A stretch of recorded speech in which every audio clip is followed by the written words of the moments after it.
Hello, and welcome to a Pokemon XD Gale of Darkness video, where today we will be completing the game with the Electrode line. Now, I do have some high hopes for this line, because I have done a Speedy Electric type in Jolteon, who did fairly well, so I'm hoping that Electrode can do the same. And this is the first upload of December, so be expecting some more festive Pokemon throughout the month, as well as some just normal runs as well. I already have the month mostly planned out, but if you have any Pokemon suggestions, put them down below. Anyway, with that, let's go ahead and get right into it. For base stats, Voltorb has 40 HP, 30 attack, 50 defense, 55 special attack, 55 special defense, and 100 speed, and gets access to mostly normal and electric type moves, as well as one damaging rock type move and dark type move. So type coverage is going to be a very big issue during this run, and I can't hit ground types at all with my electric type attacks, and my normal and rock type moves are all based on my low attack stat. So I'm not going to be doing too much damage to them. So I could see this challenge being quite difficult, but at least I am able to outspeed most everything. So hopefully I can get in the first hit and take them down effectively. Anyway, let's go ahead and move on to our Voltorb, which has a naive nature, raising its speed and lowering its special defense. Now I know for a fact I'm not going to get outsped by anything, however losing my special defense is a bit of a downgrade, so it's not a great nature to have. And it gets access to the static ability, which paralyzes foes whenever they hit me with contact move. It could also have soundproof, making me immune to sound moves, but that's not nearly as useful throughout the game as static would be.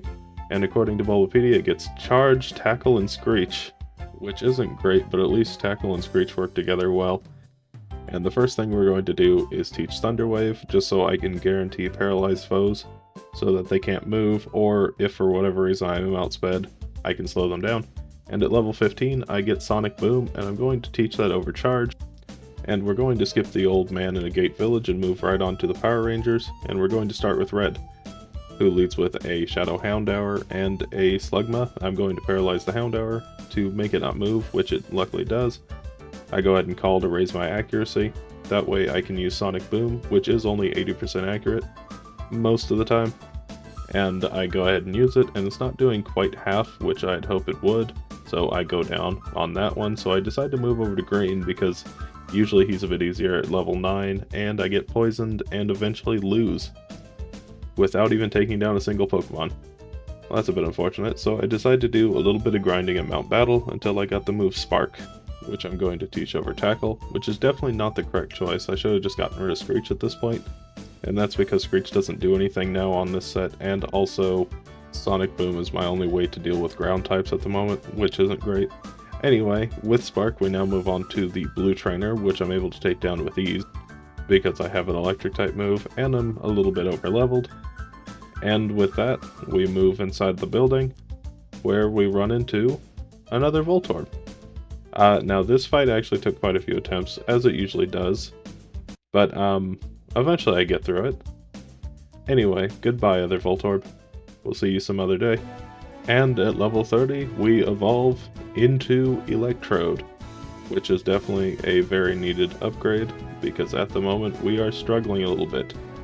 So hopefully these new stats push us through. Electrode has 60 HP, 50 attack, 70 defense, 80 special attack, 80 special defense, and 140 speed. So the stats went up a little bit. Unfortunately, attack is only slightly better than it was, but at least the special attack and special defense went up quite a bit, so I will be surviving hits a little better. And with that 140 base speed, I never have to worry about being outsped ever again. And we move on to the trainer I'm having a bit of difficulty with, and that's Naps. Now Naps actually ends up being the most difficult trainer of the entire run, with a accumulated 7 losses against him. And that's because, unfortunately, Sonic Boom being only 80% accurate, I'm trying to get past this Rhyhorn with it, but it doesn't always hit. On this attempt it actually does get all the way through though, but unfortunately, because I'm at -2 accuracy, I missed the next Spark. They do a bit of damage. I call to start raising up my accuracy again, but the little bit of chip damage is starting to add up. Out comes the Beldum. Pursuit takes me down pretty low. I go for Spark to take down the Murkrow, and Takedown finishes me off. So with that, I go ahead and teach Mimic, and that's so I can copy the Mud Slap from the Rhyhorn, because I think that's probably the best way to get through this fight. So I go into it, I copy the Mud Slap, and I use it against it, and it does pitiful damage. Now the accuracy drop is kinda nice, but eventually I lose. And the answer is actually pretty simple, it's just that I should copy the Pursuit from Murkrow, because Rhyhorn has very low special defense, and I have a pretty decent special attack stat, so I should be able to take it down in a single hit. The problem is that doing this, I am going to get hit by Mud Slap twice, so more often than not, I end up missing this Pursuit. On this attempt, I actually hit it and take it down, and then out comes Slackoth. Pursuit still not doing that much damage to me. Murkrow actually gets paralyzed this time. I call to raise my accuracy so that I can actually hit my Sparks. I take down the Murkrow, and then out comes Beldum, and I'm able to take down Beldum in a single hit. Slackoth gets paralyzed, and I finish him off.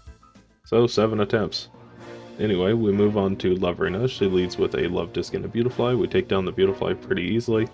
Out comes Roselia, which I think will also be pretty easy, but it only gets taken down to half health, and with a Leech Seed it raises it above that, so I won't be able to take it down in a single shot, so I decide to switch targets and take down the Love Disc. That way Delcatty doesn't get the Leech Seed when the Roselia goes down. I go for a Spark, which doesn't one-shot Delcatty either. Mega Drain comes out. Leech Seed takes me down pretty low. I finish off the Delcatty and get taken down by Roselia. Okay, well, a good first attempt. On the second attempt, I go back in and I level up to level 34 and get access to the move Rollout, which I'm going to teach over Sonic Boom, and is going to be pivotal to victory in attempt number 3. So I go for Call to raise my accuracy, that way Rollout will almost always hit.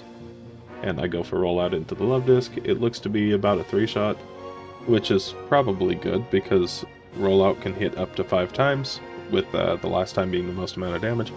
So Love Disc actually needing to be hit 3 times is probably the best outcome. Then out comes the Roselia, which goes down in a single hit. And then out comes the Shadow Delcatty, which has no chance of surviving a full power rollout, and goes down in a single hit. And then all that's left is the Beautifly, which I know I can take down with a single Spark. So that's Loverina on the 3rd attempt.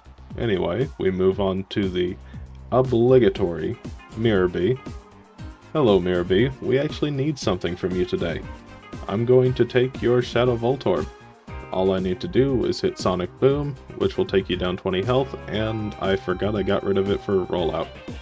Hopefully it misses one time. It doesn't. Luckily I saved, so I'm able to catch it on the 2nd attempt here, and that's because we want the magnet item off of it.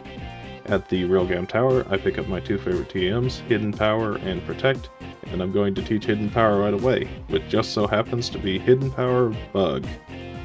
Okay, that's not great. And here's where I'm debating on whether or not I should replace it with the other Voltorb I caught. So I look at it, it has a Lonely Nature, which raises attack and lowers defense, and that's not great, but it's okay. I could work with that. It has the Soundproof ability, which is definitely a downgrade from Static, but it gets a few decent moves that it wouldn't yet have, like Swift and Mirror Coat. So what hidden power type did this one have? Hidden Power Bug.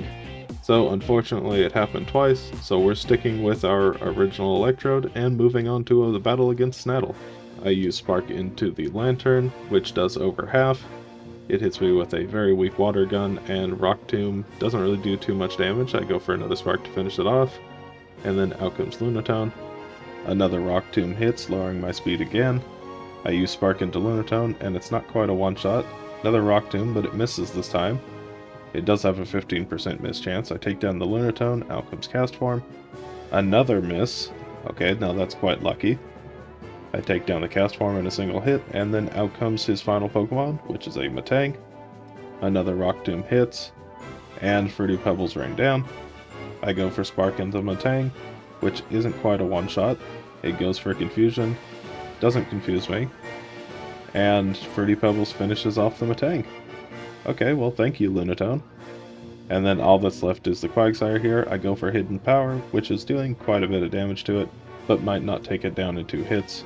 I go for another one, and sure enough it survives. But I'm able to take it down on one last one, and beat Snaddle on the 2nd attempt. Moving right along to Gonzap, he leads with an Electrode and a Nuzleaf. The Nuzleaf is always going to go for Fake Out on the first turn.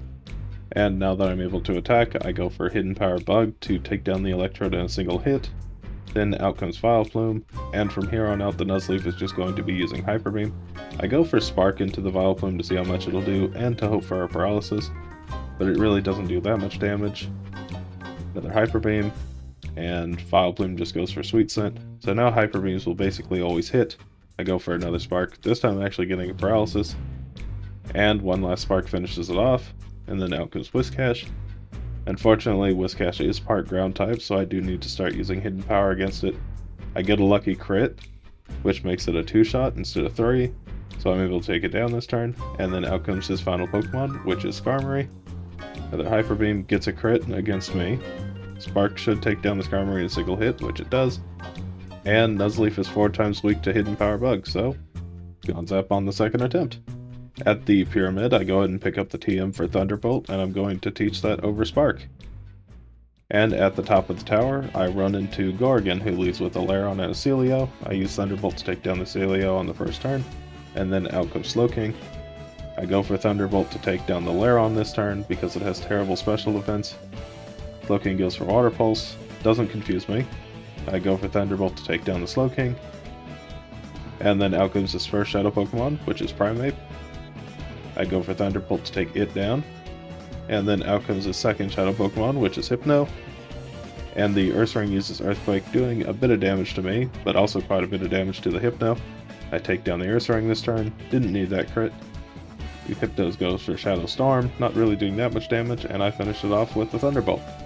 Now going into the last area of the game, Electrode's not doing that great, but I could see it still doing fairly well, so let's see how it does through the last area of the game.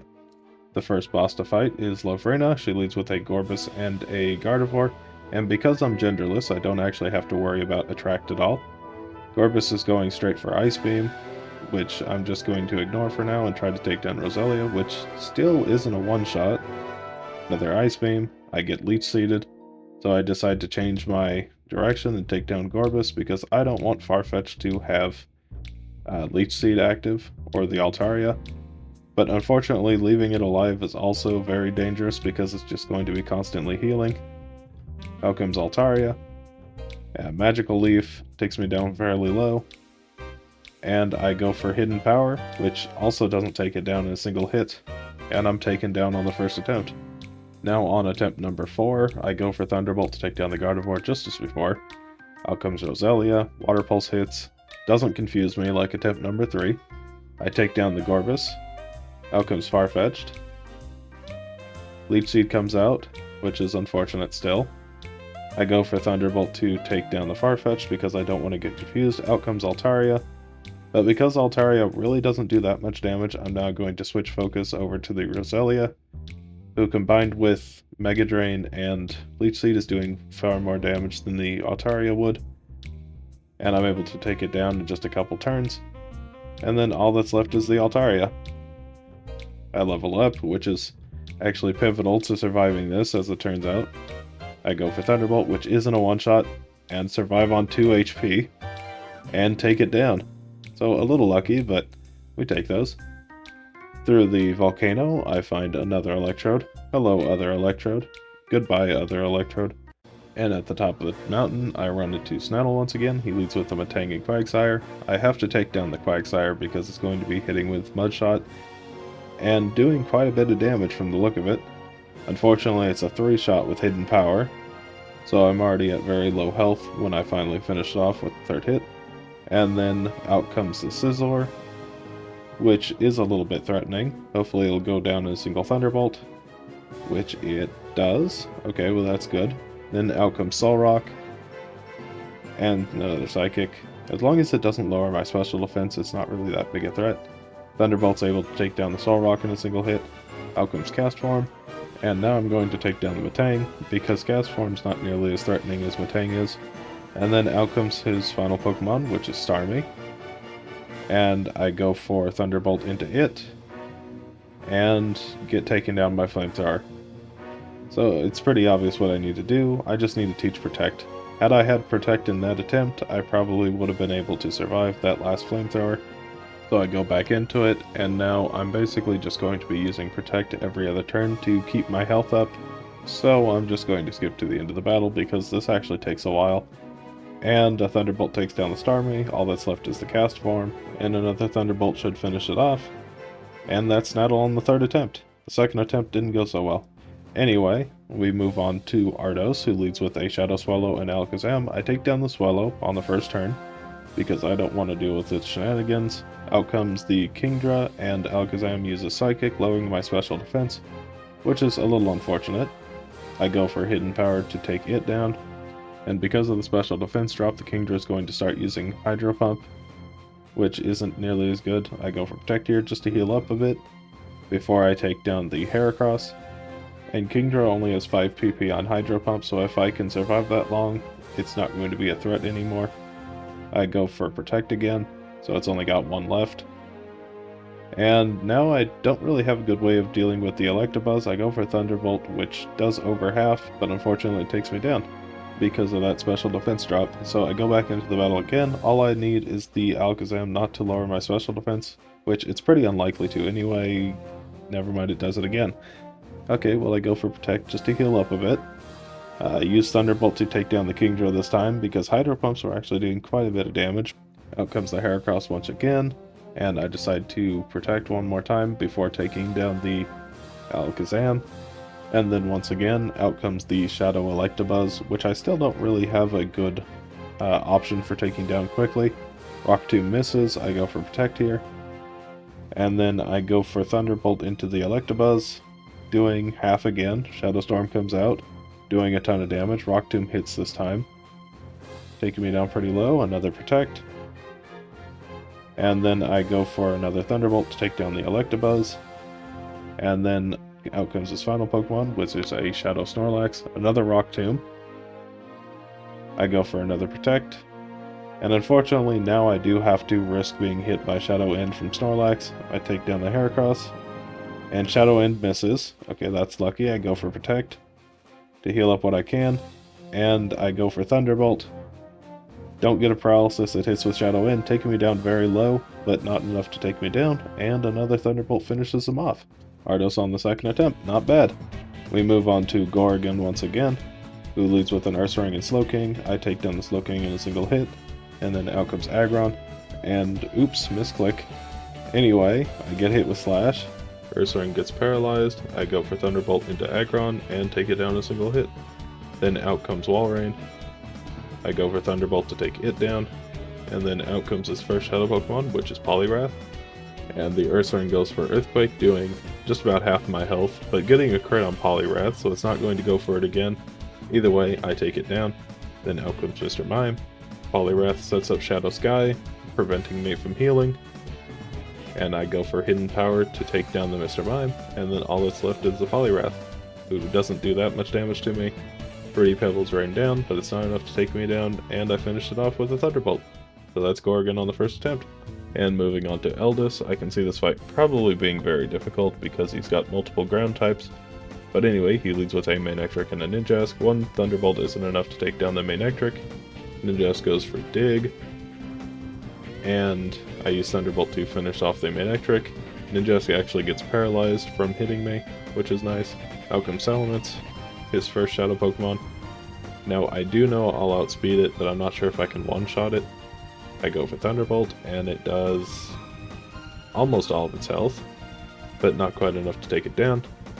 I go for another Thunderbolt to finish it off, and then out comes the first threat of this battle, which is Flygon. If it goes for Double Edge, it's not so bad, but if it goes for Dragon Breath or Flamethrower, it'll be a problem. It's just going for Double Edge, so that's good. I go for Hidden Power here again, taking it down to about a third of its health. Double Edge takes it down a little bit more. I go for another Hidden Power and take it down. It gets a crit, but I don't think it was necessary. Then out comes the biggest threat, which is Marowak. I go for Protect here just to heal up what I can. In case it hits, I go for Hidden Power, and it's doing almost nothing, and I get taken down with a single Shadow End. Now, I only have one idea as a strategy, so I go ahead and get it prepared. Salamence here is paralyzed and at low health. I go for Rollout to finish it off, and I start the Rollout. Out comes Flygon. And the digs really don't do that much damage. Rollout's not doing that much to Flygon, but after a few of them, it should be able to take it down. So that's the third rollout. And it gets paralyzed. And now the fourth rollout, which takes it down. And now Marowak will get hit with a max power rollout, which should take it down. It hits, and it doesn't, surprisingly. Okay, well, that's unfortunate. I go for Hidden Power here to take it down. And it survives again. Okay, well luckily it missed two 60% chances. So luck is on our side, and we're able to take it down. And then out comes this final Pokemon, which is Shadow Lapras. It's part water type, so it should get taken down in a single Thunderbolt, which it does, and then all that's left is the Ninjask. It goes for Silver Wind, doesn't get an Omni Boost, uses Protect, just wasting one turn before it goes down. So that's Eldest on the second attempt. Not bad. So before we can get to the final boss, we have to get past the big box legendary Shadowlugia, which goes down in a single Thunderbolt with a crit. So we go into the final battle at full health, and I use Thunderbolt to take down the Moltres. And then out comes Executor, who hits a Shadow End and does quite a bit of damage to me.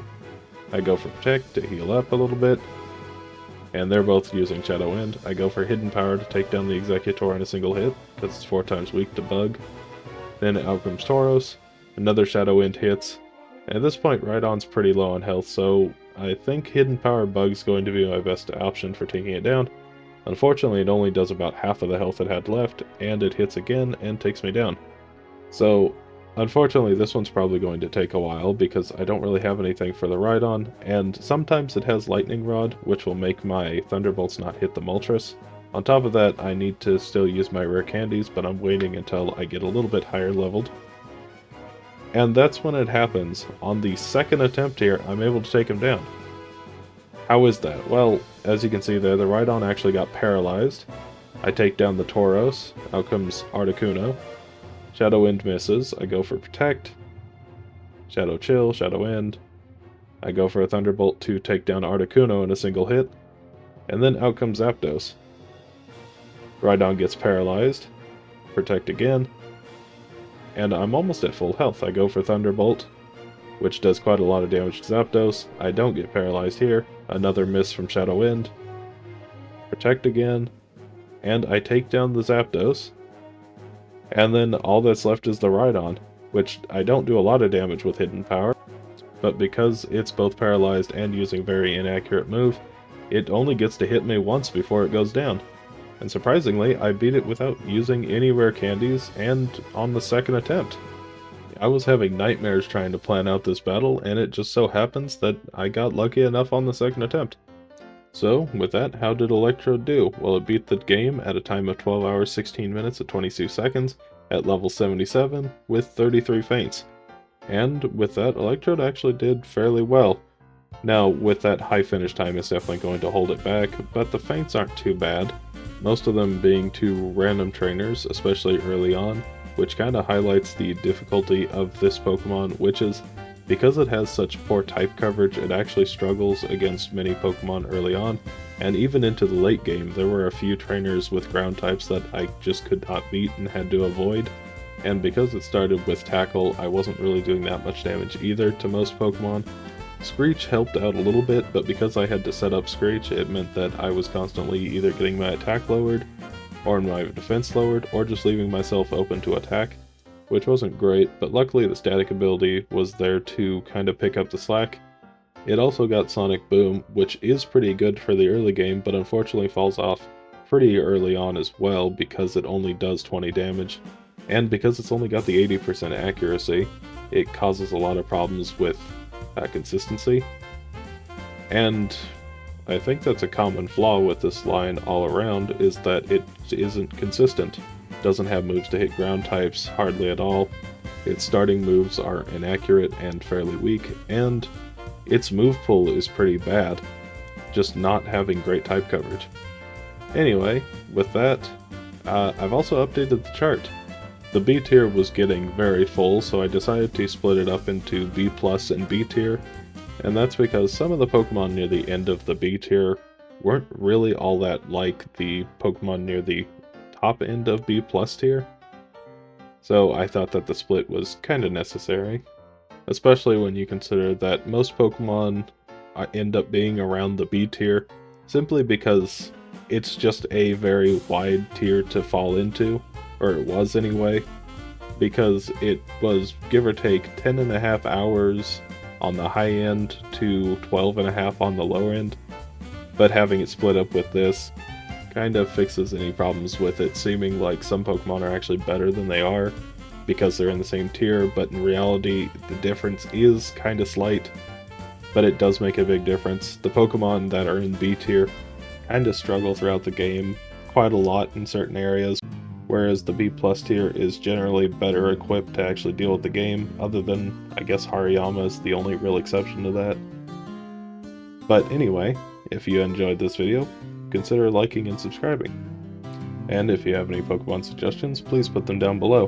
While I do have most of December already filled out on Pokemon, but depending on the suggestions, I might end up swapping some of those in, and I don't really have anything for Christmas yet, so with that, bye!